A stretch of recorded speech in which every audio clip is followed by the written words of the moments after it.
ભગવાન બુદ્ધના પવિત્ર અવશેષો થાઇલેન્ડથી 26 દિવસીય પ્રદર્શન બાદ ભારત પરત આવ્યા। થાઇલેન્ડમાં 26 દિવસીય ધાર્મિક પ્રદર્શન બાદ ભગવાન બુદ્ધ અને તેમના મુખ્ય શિષ્યો અરહંત સારીપુત્ર અને મહામૌદગલાયનાના પવિત્ર અવશેષો ભારત પરત આવ્યા છે। આ અવશેષોની પરતફેર દરમિયાન કેન્દ્રીય સંસ્કૃતિ અને વિદેશ મંત્રાલયની રાજ્યમંત્રી મીનાક્ષી લેખીએ તેમને સ્વાગત કર્યું। આ અવશેષો થાઇલેન્ડના 4 શહેરોમાં પ્રદર્શન માટે મૂકવામાં આવ્યા હતા: બેંકોક, ચિયાંગ માઈ, ઉબોન રાજધાની અને ક્રાબી। પ્રદર્શન દરમિયાન 4 મિલિયનથી વધુ ભક્તોએ આ પવિત્ર અવશેષોને નમન કર્યું।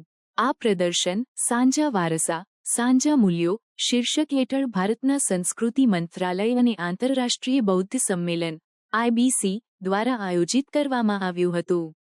આ અવશેષોની યાત્રા ભારત અને થાઇલેન્ડ વચ્ચેના આધ્યાત્મિક અને સાંસ્કૃતિક સંબંધોને વધુ મજબૂત બનાવે છે। પ્રધાનમંત્રી નરેન્દ્ર મોદીએ જણાવ્યું હતું કે ભગવાન બુદ્ધના સિદ્ધાંતો ભારત અને થાઇલેન્ડ વચ્ચે આધ્યાત્મિક પુલ તરીકે કાર્ય કરે છે, જે બંને દેશોની સાંસ્કૃતિક વારસાને જોડે છે।